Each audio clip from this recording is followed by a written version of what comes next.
Disability जो pension है, हमने कोई भीख में नहीं ली। हमने कोई ये जो है चिड़िया मार के नहीं ली है। हमने लड़ाई लड़ी है, छाती तान के लड़ी है, गोली खाई है।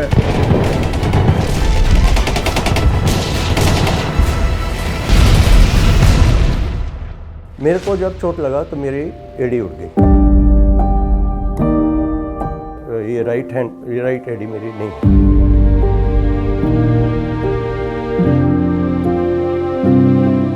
ये वार कैजुअल्टी को टैक्स, उनकी पेंशन को टैक्स करके सरकार को फ्यू करोड़ रुपीस मिलेंगे।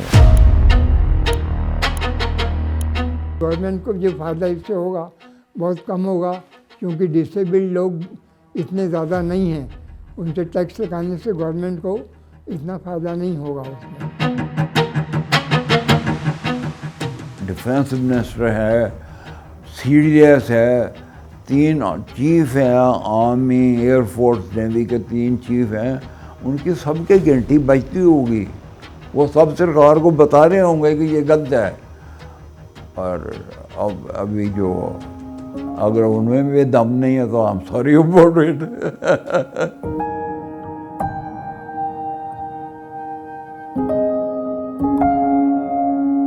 बजाय इसके कोई चीज़ इम्प्रूव फर्दर करें और करें, जो दिया हुआ है उसको भी छीन रहे हैं। ये तो पीछे जाना हुआ।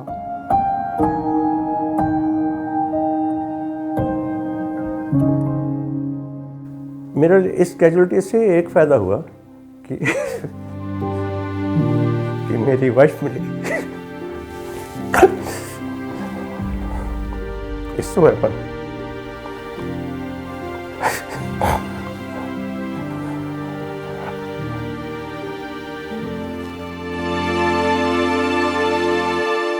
मेरी बाजू दे दो यार, अपनी पेंशन ले लो।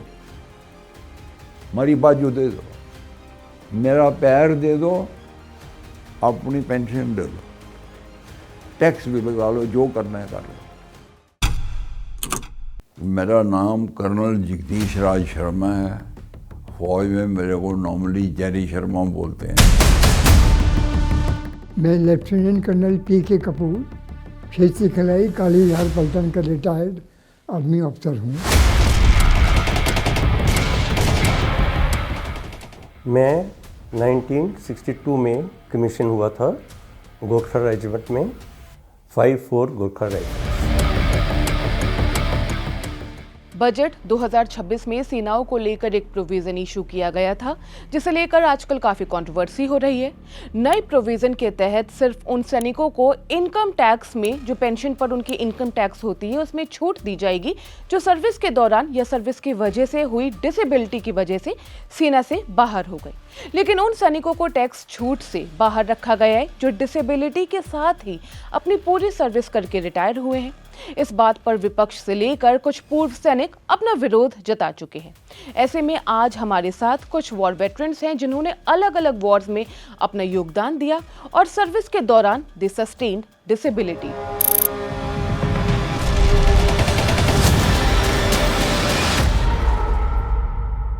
डिसेबिलिटी पेंशन है, मैं ये समझना चाहती हूँ किस तरीके से मिलती है, मतलब क्या क्राइटेरिया होता है? 2 तरह के कैजुअलिटी हैं।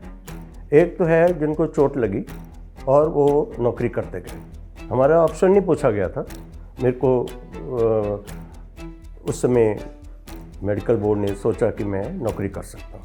अच्छा, ये पूछा नहीं जाता है, मतलब मेरे को नहीं पूछा गया। वहीं से बताया जाता है कि मेरे को नहीं पूछा गया कि आपको लो कैटेगरी में आपको एम्प्लॉयबिलिटी जो है वो थोड़ी रिस्ट्रिक्टेड होगी, लेकिन आप योगदान दे सकते हो, रिटेन हम करेंगे। और दूसरे कैटेगरी है कि उनको समझा गया कि वो अभी नौकरी नहीं कर सकते, और तो उनको बोर्ड आउट कर दिया गया।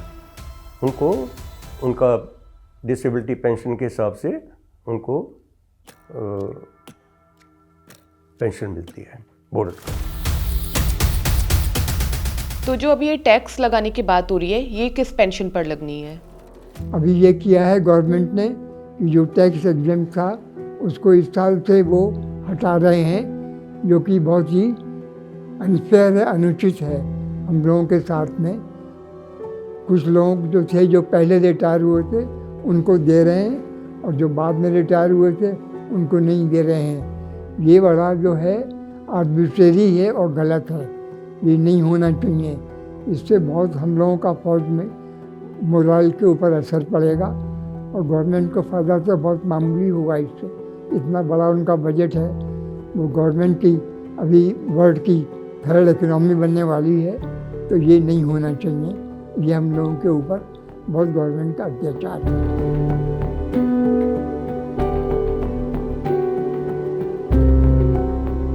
आर्मी ने हमें रिटेन किया और हमारे डिसेबिलिटी के साथ जो है हम जो है ये काम करते रहे। तो जो है ये डिसेबिलिटी दो किस्म की है, पीस टाइम डिसेबिलिटी। तो जो है पीस टाइम में आदमी बोलता है कि मेरा सुनना कम हो गया, मेरे कान में सुनना कम हो गया, मेरा गिर गया था, मेरी पीठ दर्द कर रही है, मेरी टांग में लग गई थी, टांग दर्द कर रही है। तो वो जो है बैटल कम्युनिटी के साथ उनका कोई कंपैरिजन है ही नहीं। We have bleeded for the nation, we have given blood for the nation. जो a grateful nation can never forget. Martyrs तो हम साल के बाद में फूल चढ़ाते हैं, उनका भी वैसे टाइम नहीं होता, उनको किसी को बोल देते हैं यार वहाँ फूल चढ़ाना मेरे अब्बा पे। तो जो जिंदा मार्टियर्स हैं उसको क्यों जिंदा को मार रहे हो उनकी पेंशन और टैक्स करके। मैं आप सवाल से थोड़ा डेविएट हो गया, पर ये उनको क्यों मार रहे हो? वो दे हैव ऑलरेडी पेड। हमने जो है ये टैक्स, लाइफ टाइम टैक्स, अपना ब्लड दे के, अपने यहाँ हड्डियाँ तड़वा के जो है नेशन को दिया है। 1965 वार हम जीत के आए थे, हार के नहीं आए थे।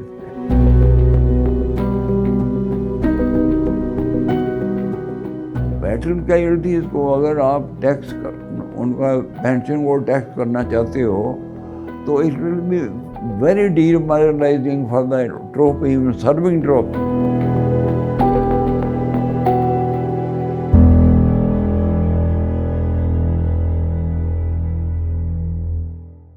जो बोर्ड आउट हो गए उनको कोई पेंशन नहीं है, उनको कोई जो डिसेबिलिटी पेंशन पर जो एग्जाम्पशन है वो चलता रहेगा। लेकिन जो रिटेन्ड इन सर्विस हैं, जो कि जिन्होंने पूरा सर्विस किया फिर रिटायर हुए मेरे जैसे, तो हम लोगों के लिए बोलते हैं कि अभी जो टैक्स में एग्जाम्पशन थी वो नहीं मिलेगी। मैं ये सोचता हूँ कि हमारे प्रधानमंत्री, बड़ी अच्छी बात है, हर एक दिवाली में जब से वो बने हैं वो जवानों को साथ ही बॉर्डर में मनाते हैं, सब कुछ जानता है। और इसका एक कारण है कि इससे जवानों के मोरल पर बहुत अच्छा फैक्टर पड़ता है कि हमारे सबसे बड़े नेता हमारे साथ हैं, चाहे वो हाई एल्टीट्यूड में हो, चाहे वो रेगिस्तान में हो, चाहे वो समुद्र में हो, सब जगह प्रधानमंत्री जी मुश्किल से मुश्किल एरिया में भी जाकर उनके साथ बिताते हैं। ये क्यों जाते हैं? ताकि जवानों का मोरल, मनोबल हाई रहे। अगर हम इसको वापस ले लेंगे तो इसमें मैं समझता हूँ कि जवानों के मनोबल में जो इतना अच्छा कर रहे हैं उसमें ठीक नहीं रहेगा कि जो फैसिलिटी इतने सालों से चलती आ रही है, अचानक आप बोल दो कि चोट वैसी है। मेरे जैसे भी कुछ लोग हैं जो बोर्ड आउट हो गए होंगे, उसको मिलेगा क्योंकि बोर्ड आउट हो गया, मेरे को नहीं मिलेगा क्योंकि मैं पूरी सर्विस किया। बट ये मुझे समझ में नहीं आ रहा है कि जो बोर्ड आउट हो गया उस पे टैक्स नहीं लगेगा, लेकिन जिसने देश के लिए सेवा करी कैजुअलिटी होने के बावजूद अब इस उम्र में आकर उनकी पेंशन पर टैक्स लगेगा। तो ये जो पूरा इक्विलिब्रियम है, मुझे ये समझ में नहीं आ रहा है। मैं नहीं समझता हूँ कि किसी ने जानबूझकर किया हो सकता है कहीं कोई गलती हुई है जो कि जो हमारे बड़े नेता हैं उनको नहीं पता है। हो सकता है कि जैसे आप मेरे से पूछ रहे हो, इसके मीडियम से उन पर बातें पहुंचेगी और मेरे को पूरा विश्वास है कि मोदी जी ये वापस ले लेंगे।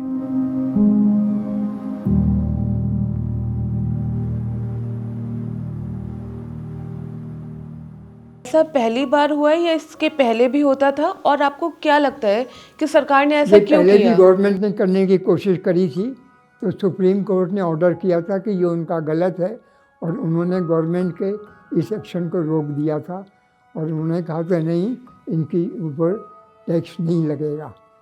मगर अब फिर गवर्नमेंट ने ये बिल नया बनाया है ताकि वो सुप्रीम कोर्ट की रूलिंग जो है उससे वो ख़त्म हो जाए।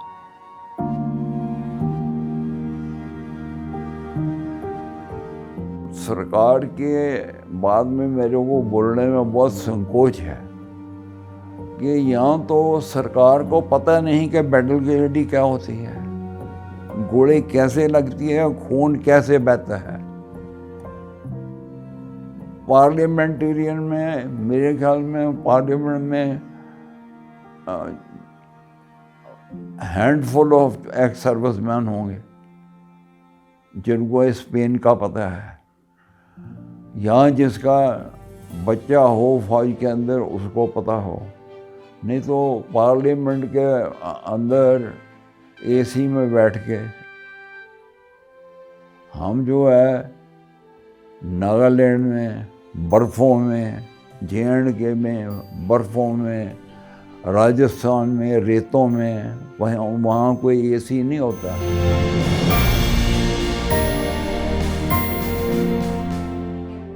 समझ नहीं सकते कि सर्विंग लोग फिर क्यों गोली खाएं। हर आदमी ऊपर नीचे हो जाएगा, मुंडी नीचे कर लेगा, बाहर निकलेगा ही नहीं। This will be very demoralising and negative effect. शायद इससे ये भी होगा ना कि फिर लोग रिटेन क्यों होंगे, जब उन्हें पता लगेगा कि आगे चलकर ऐसे टैक्स वगैरह लगेगा, वो तो निकल ही जाना बेहतर समझेंगे अगर ऐसी कोई कैजुअलिटी उनके साथ हो जाती है। गिवन ए चॉइस देन लोग सर्विस आगे सर्विस कंटिन्यू क्यों करें। मुझे एक चीज़ और समझाइए कि इससे अगर हम देखें तो ओवरऑल टैक्स में किस हिसाब का फ़ायदा सरकार को होगा डिसेबिलिटी पेंशन पर टैक्स लगाने के बाद? ऐसा है कि टोटल जो नंबर है जो कि जिनको लड़ाई में चोट लगा है और लड़ाई में चोट लगने के बाद वो लोग पूरी सर्विस किए हैं, ये नंबर बहुत ज़्यादा नहीं है। बड़ी मुश्किल से 5-6 हज़ार होगा। उसमें भी कुछ JCOR हैं, उनका तो बहुत ही कम होगा। ऑफिसर्स के लिए है, आप खुद हिसाब लगाइए कितने का फ़ायदा होगा। इसका फ़ायदा बहुत कम होगा सरकार को, लेकिन जो मोराल पर असर होगा जवानों के जो अभी भी सर्व कर रहे हैं वो बहुत ज़्यादा होगा, और वो आगे वाले समय में वो हो सकता है कि हमारे जवान जब कोई भी लड़ाई लड़ेंगे उनके मन में एक बात रहेगी कि ये कुछ मेरा हो सकता है, मेरे को ऐसे चोट लगी, मैं बाद में रिटायर होकर जाऊंगा, तो मेरे को वो थोड़ा सा ख्याल नहीं रखा जाए।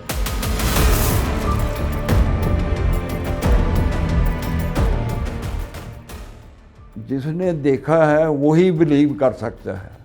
ये जो है AC ऑफिस के अंदर बैठ कर के ये आप जो है नहीं देख सकते कि बैटल ग्रेविटी की सेक्रीफाइस क्या है। और मैं मतलब सोचता नहीं हूँ, आशा करता हूँ कि मोदी जी की सरकार ऐसा नहीं करेगी। जो है मोदी जी है, डिफेंस मिनिस्टर है, CDS है, 3 चीफ हैं, आर्मी एयरफोर्स नेवी के 3 चीफ हैं, उनकी सबके घंटी बजती होगी। वो सब सरकार को बता रहे होंगे कि ये गलत है। और अब अभी जो अगर उनमें भी दम नहीं है तो हम सॉरी अबाउट इट।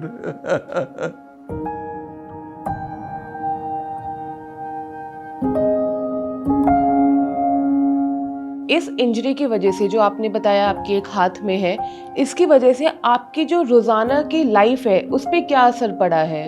उसमें बहुत असर ये पड़ा मेरा कि मेरा मूवमेंट कम हो गया। चलने फिरने में तकलीफ़ होती है, और एज के हिसाब से फिर और ये बढ़ गया और तकलीफ़ें हो गई हैं, जिसकी वजह से कोई कंपनसेशन नहीं है अभी। पहले तो वो था, फिर जैसे एज बढ़ती गई उसके हिसाब से और भी तकलीफ बढ़ती गई हैं, एग्रेवेट होती गई हैं, उसका कोई कंपनसेशन नहीं है।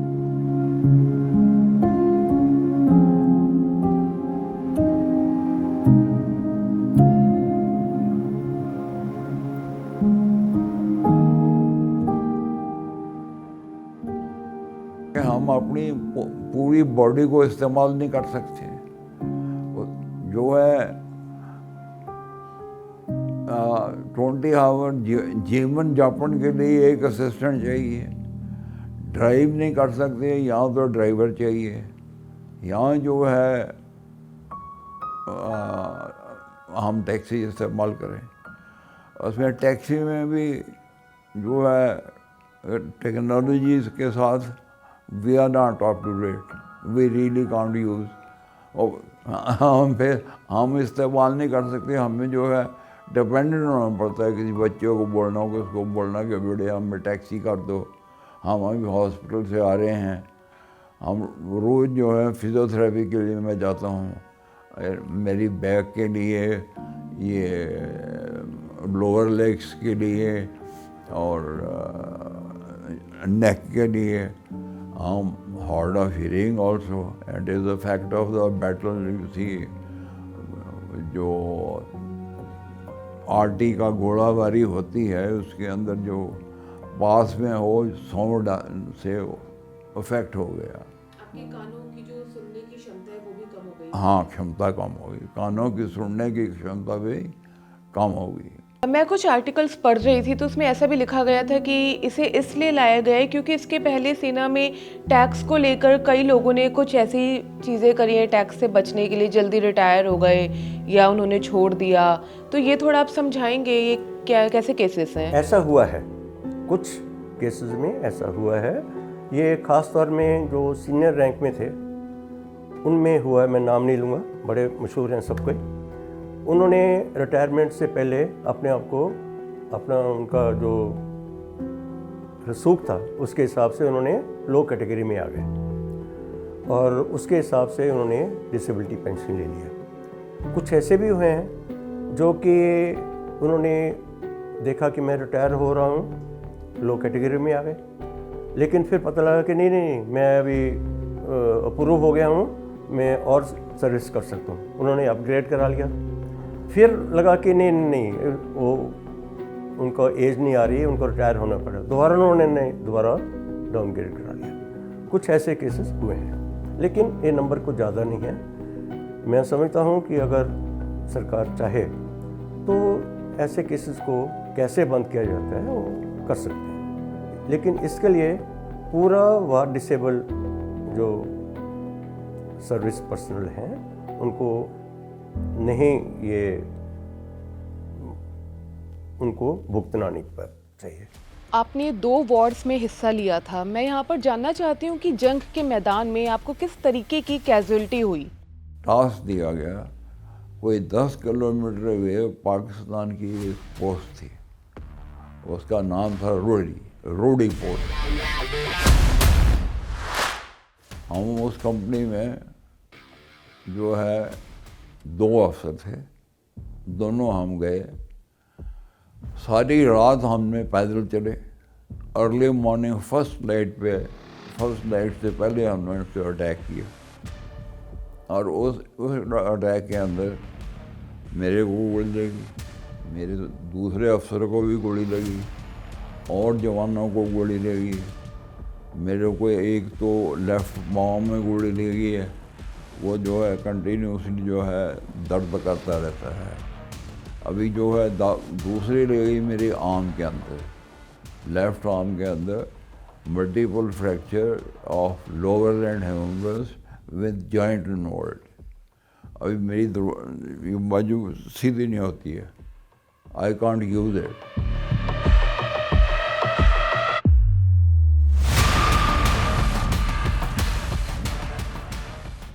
आपने बताया था कि जो आपका हाथ है वो परमानेंटली डिसेबल्ड है, तो इसके पीछे की कहानी क्या थी? हम लोगों ने ड्रोन अटैक किया और बहुत मुश्किल से उस पहाड़ी को कैप्चर किया और उसमें हमारी काफ़ी कैजुअल्टी हुई। मैं भी उसमें बहुत जख्मी हो गया था। जब मैं पहले मेरा फर्स्ट एड हुआ, उसके बाद मुझे उधमपुर भेजा गया। वहाँ मेरा ऑपरेशन हुआ और फ़ौरन बॉडी निकाली गई मेरे कंधे से। अभी भी मेरे उस कंधे में छोटे छोटे स्प्लिंटर बाकी हैं, वो नहीं निकल पाए थे। तो उसकी वजह से मुझे दिल्ली आर्मी हॉस्पिटल में एवेक्यूएट किया गया। तो वहाँ मैं कई महीने रहा। उसके बाद जब वहाँ से डिस्चार्ज हुआ तो मैं लो मेडिकल कैटेगरी हो गया। मुझे चलने में बहुत दिक्कत होती थी। मेरा बायां हाथ जो था वो परमानेंटली डिसेबल्ड है और उसमें मूवमेंट नहीं है। उसकी वजह से मैं डाउनग्रेड हो गया कैटेगरी। फिर मुझे उन्होंने सर्विस में रिटेन किया।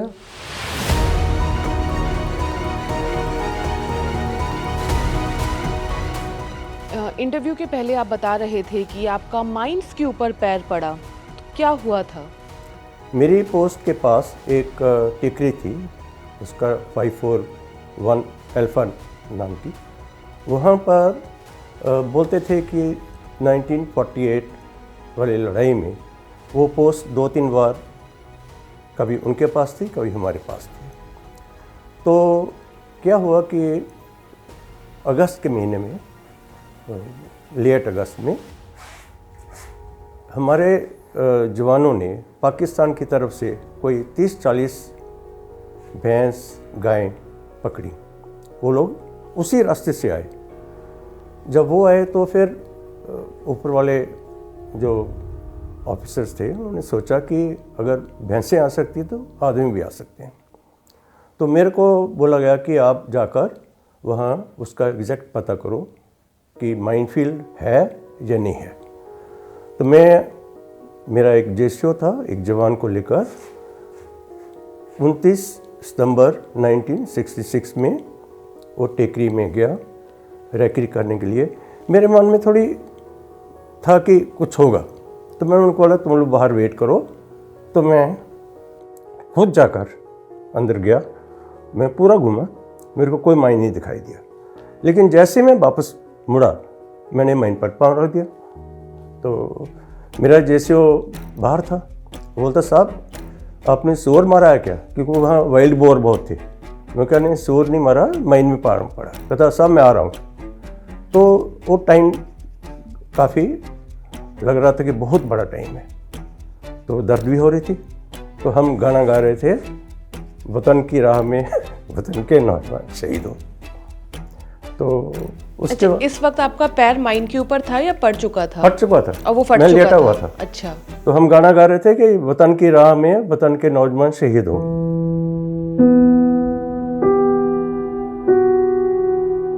मेरे को जब चोट लगा तो मेरी एड़ी उड़ गई। ये राइट एडी मेरी नहीं है। तो फिर मेरे को पूना में आर्टिफिशियल लिम्ब सेंटर में मेरे को स्पेशल सर्जिकल बूट बना कर दिया गया। तब से मैं वही पहनता हूँ और मैं हर एक 2 साल के बाद जाता था बूट के चेंज के लिए।